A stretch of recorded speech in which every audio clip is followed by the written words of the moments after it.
There she is. There you were. Yeah. So good morning and good afternoon and good evening, everyone. I'm Zarnie Khadjesari. I'm a senior lecturer at the University of East Anglia, which is in Norwich, Norfolk, which is a couple of hours out of London. And I was part of the research team that helped develop ImpRes when I used to work at King's a couple of years ago. So I'll be providing you with I'm not showing my screen. See, I've messed up already. Right, 1 second. Share screen. Oh, Aoife, it says host disabled participant screen sharing. Try it again.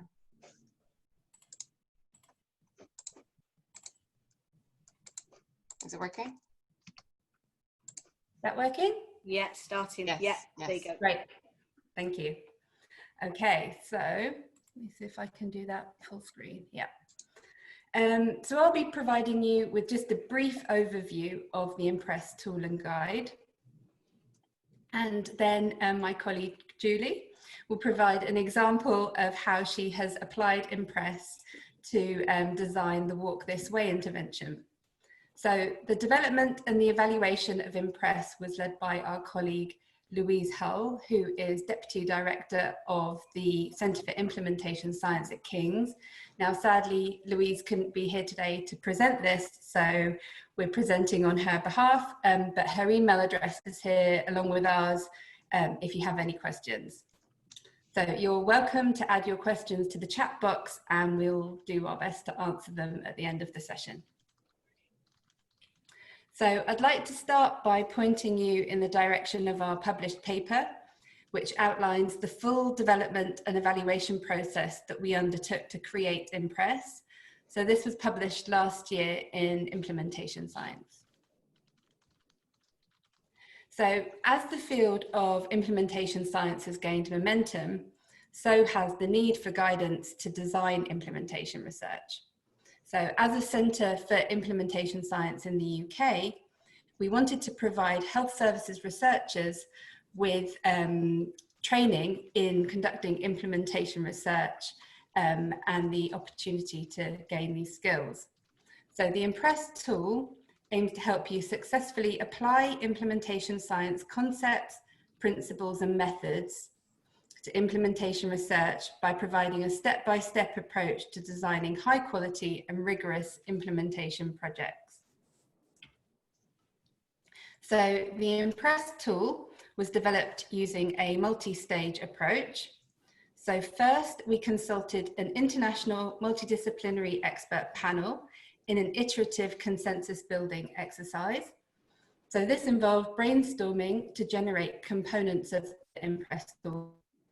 So the components represent core implementation science principles and concepts that should be considered when designing implementation research. So we combined the expert opinion with a scoping review of the literature to identify core principles of implementation science. We then piloted the ImpRes tool on several implementation and improvement projects being undertaken across King's College London. So we won't go into the detail of the evaluation, but if you're interested, it's reported in full in the paper.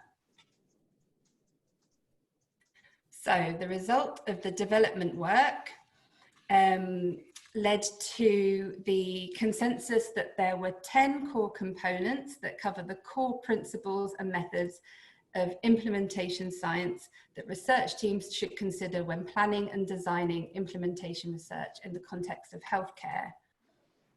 Now, I'll just read these to you off the screen, the writing's so tiny. So these include implementation research characteristics, implementation theories, frameworks and models, determinants of implementation, so contextual factors, implementation strategies, service and patient outcomes, implementation outcomes, unintended consequences, economic evaluation, stakeholder involvement and engagement, and patient and public involvement and engagement. So you may find that some sections of the tool are more relevant to your implementation project than others. though considering all of them will ensure that your implementation research is of high quality. So this slide gives you an example of what the ImpRes tool looks like. So here we have a page just on implementation outcomes. So the tool prompts you to consider implementation outcomes included in Enola Proctor's implementation outcome framework. So for each of the outcomes, you'll be asked whether you intend to measure them. You'll be asked about the types of measurement methods that you intend to use, whether or not it's surveys or observational data or routinely collected data. You'll be asked about the level of measurement you're targeting, whether this is patient level, practitioner level, or institutional level. And you'll be asked about the different measurement time points. So the researchers that piloted ImpRes at King's found it to be useful, but they also found that one-to-one guidance was needed to explain some of the concepts and their importance. So one-to-one guidance with users of the tool was not sustainable in the long term, and this prevented widespread implementation of the tool. So Louise then went on to develop a guide that was used to supplement the ImpRes tool.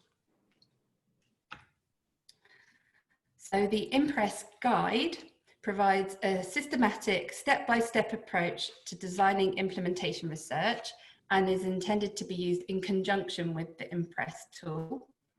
So the guide aims to facilitate the use of the ImpRes tool to support research teams in the process of designing implementation research. So this also includes grant proposals and applications. It also highlights the importance of implementation science in optimizing the successful implementation of evidence-based interventions into clinical practice. It defines a lot of the terminology commonly used in the implementation science literature, and it directs researchers to relevant literature and online resources that can be used to help guide the design of implementation research. So the ImpRes tool and guide are free to access, so from www.kingsimprovementscience.org. So you click on the box, it's on the bottom row in the middle, called Resources for Implementation Science Research, and you scroll down on the page and there is a Word version of the ImpRes tool and there is a PDF version of the ImpRes guide. So the ImpRes is also available via the Implementation Exchange network.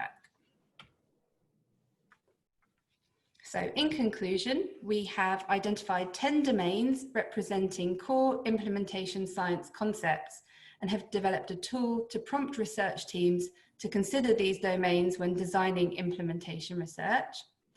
So the evaluation of ImpRes shows that it's a promising tool for teams conducting implementation research. So at the moment, we plan to evaluate the content validity of the ImpRes tool and guide via an international modified expert Delphi exercise. So specifically, we will seek to determine the optimal structure, format, and content of the ImpRes tool and guide, including optimal domains and domain labels. So this may result in de-implementation of some of the core terms. It'd be interesting to see the results of that. We also plan to expand usability of the ImpRes tool and guide into social care settings, as it was originally developed for healthcare settings. And finally, we're currently developing quantitative evaluation criteria, which will be complementary to the ImpRes tool and guide to support researchers and grant reviewers in identifying high quality implementation research. So just to finish by acknowledging the authors of ImpRes and our funders, the Maudsley Charity, Guy's and St Thomas's Charity, and the National Institute for Health Research, the Clark Infrastructure, now ARC Infrastructure funding. So I'm now going to hand over to Julie to talk about her experience of using ImpRes. Thank you very much, Zarnie. Thank you. Hello, everybody. I'm just trying to share my screen with you. Okay, Okay, hopefully you can all see that. So yeah, I'm now a researcher in the Centre for Implementation Science, but if we go back 5 years, I wasn't. I was a researcher in the clerk that Zarnie has just talked about, but knew very little about implementation science. I was working on projects that were looking at how we support the physical health of people who use mental health services, and especially people with serious mental illness. So we're talking about diagnoses such as schizophrenia or bipolar disorder. And we were developing an intervention to help people to be more physically active. And what we wanted to do before we went for like a big trial with kind of hundreds of people, we wanted to find out how feasible it was to do this study with the patient group that we were working with, and also in the local setting that we were in.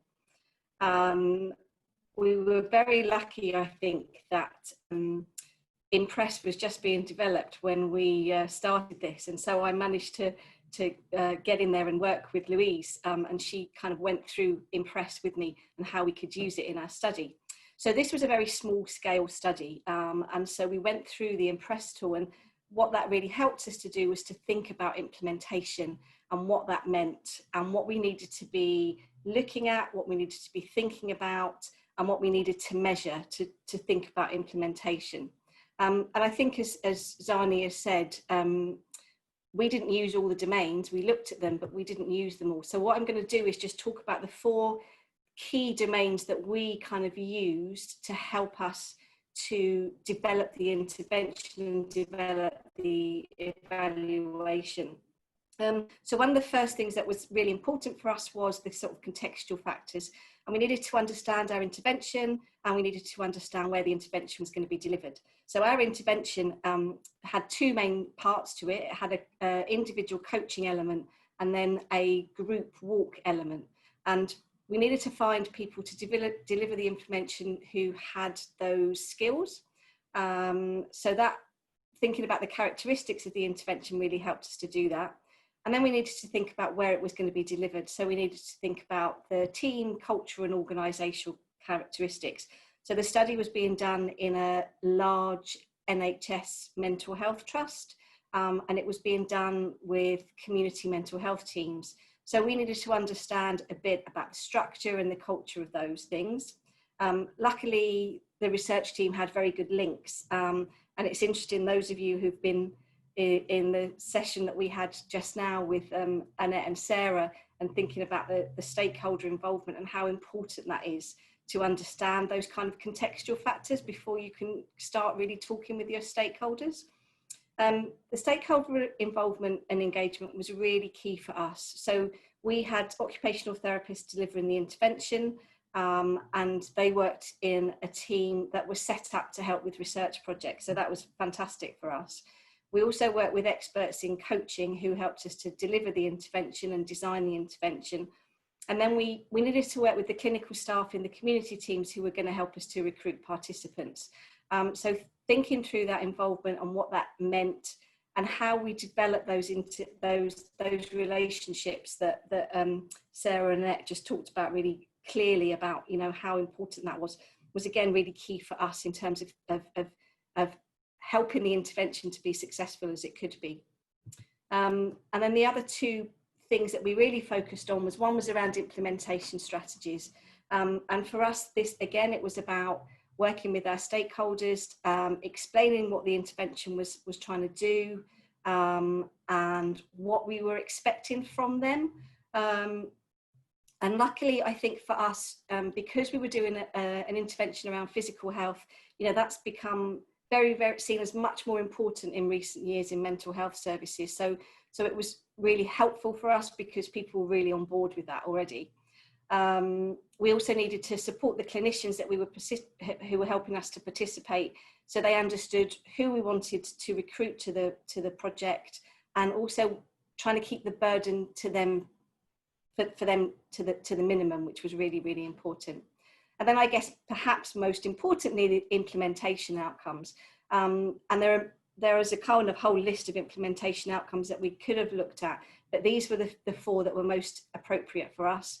So acceptability and appropriateness. So we needed to know that people would find the intervention agreeable, that they would think it was suitable and useful. And I think it was only when people could kind of think that that was the case that they would work with us. We also need to think about the feasibility. Can we do this in day-to-day settings, in very busy clinical settings?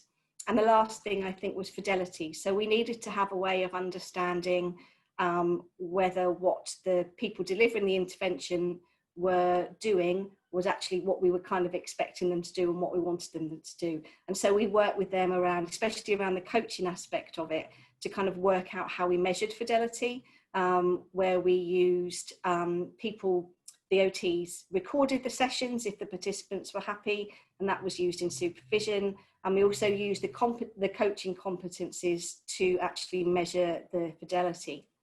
So this is a really whistle-stop tool, but what I would say in terms of ImpRes is that it was really incredibly helpful for us as non-implementation science people to understand, you know, what we needed to consider and what we needed to evaluate to be able to kind of look at how we implemented the intervention. And so I think it's a really helpful tool. And I think not just for people that don't know about implementation science, I think it's a good tool for anyone who's interested in any kind of implementation work. So I'm going to stop sharing my screen now, and hopefully we've got time for some questions. I don't know if there's anything that's come up in the chat, or if people just want to unmute themselves and ask us questions. I think we're happy with that.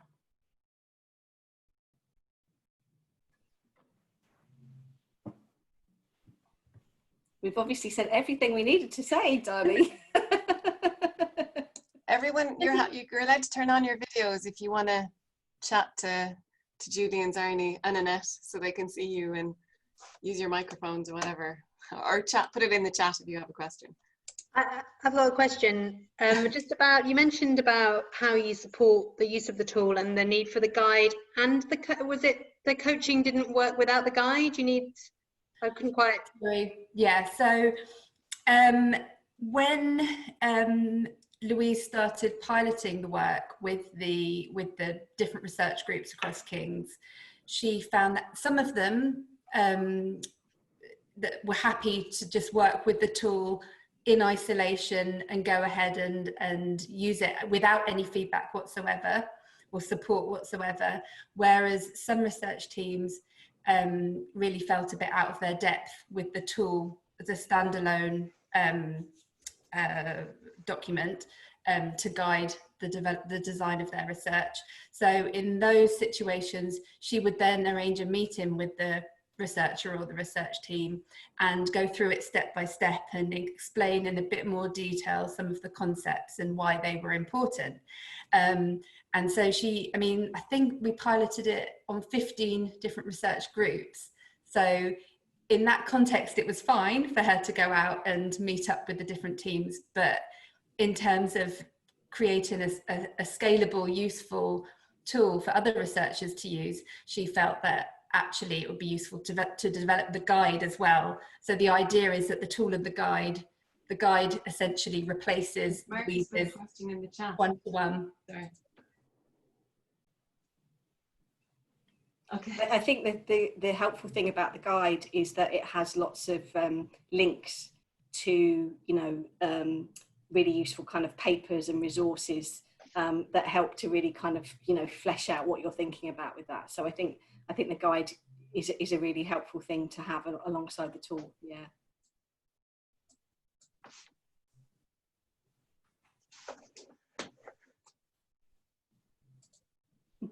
Has anybody used it that's here today, apart from Julie? I've just put it into a funding proposal. Does that count? I may get to use it. Hi, this is Greg. So it seems in ways similar to a process called implementation mapping that Maria Fernandez wrote an article about. It takes this idea of intervention mapping, like really understanding these different components and how everything, fits together, kind of as a guide in putting that together. I wonder if you're familiar with that kind of intervention or implementation mapping and how ImpRes relates to that? Wow, I've read, that's a tough question.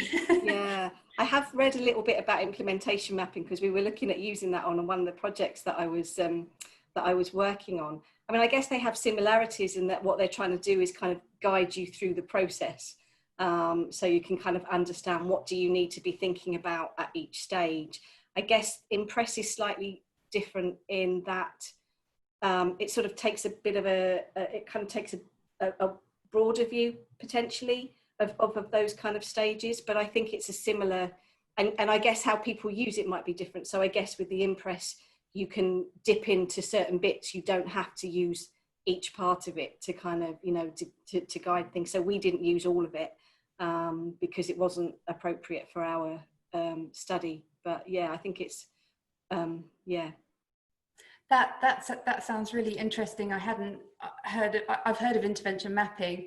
I haven't used it, but ImpRes was intended to be an educational guide, really, as opposed to the purpose of intervention mapping is quite different, and so it is very much sort of used to provide the very basic introduction to the concepts, and then it's largely signposting to where you can learn more about the literature, like Julie says. So if there's anything in particular that you want to learn more about, then that's sort of self-directed learning rather than having it all within the guide. There's a question from Annette in the chat. Zarnie, I don't know if you would know this. Have you had any demand for an ImpRes Lite? An interesting idea. Well, good question. Yes, so that demand came from our local academic health science network, which is affiliated to the NIHR funding stream. I'm not going to be able to describe this in any easy, simple way, but anyway. It's not easy to describe. It's essentially an organisation that's supposed to support the scale up and spread of the work that we do in academia, I think, something along those lines. But anyway, so they work on much more kind of rapid, perhaps service improvement type projects, and they were really interested in the tool, but they wanted a light version, and they actually did adapt it themselves. They worked with Louise and adapted it into a light version specifically for the types of projects that they developed. So I don't know if that's widely available, but Louise would know.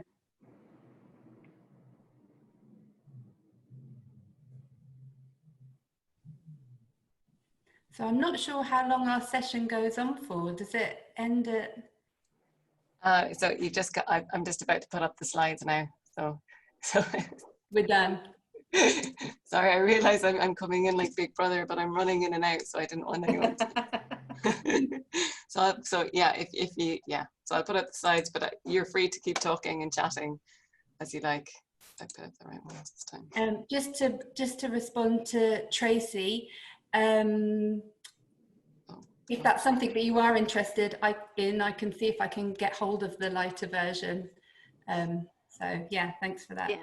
Hi, yeah, it was just a comment. We've developed a tool that's not about designing research for implementation, but a toolkit for practitioners to implement a structured process to support them. And we're doing a process evaluation of that. And the thing that keeps coming out, and some of my colleagues are also on this call, is it's great, but we'd like a light version as well. So it's just to reflect that back, actually. It makes sense in terms of our work also. But that's another project after we finish this one. Yeah, and it might be worth making it available alongside the resources that we have up already. So yeah, that's really helpful. Yeah, it's still a work in progress, but watch this space. Yeah. Great. Sounds good. What have you changed? What's the kind of light version that you're doing, Emma? Maybe she's gone. Oh, Tracy. Sorry. Tracy. Oh, right. Yeah. Sorry. Beg your pardon. So ours is a kind of a more in-depth process that takes place over a period of several months in the context of a trial at the moment, and it's doing tailored implementation facilitation around online mental health services. And so, yeah, and so it's quite a detailed step process.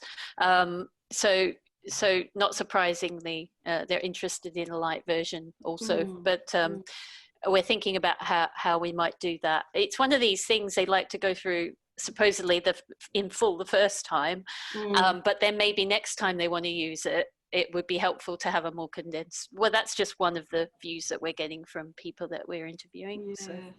Yeah. I guess it's a difficult challenge, isn't it, to make it light without kind of taking away a lot of the important things that are in there, isn't it? Yeah, and it's, you know, what's light for somebody isn't light for somebody else, and so it's a bit of that as well. Yeah. So it's interesting to hear about your experiences. Thank you. Thank you.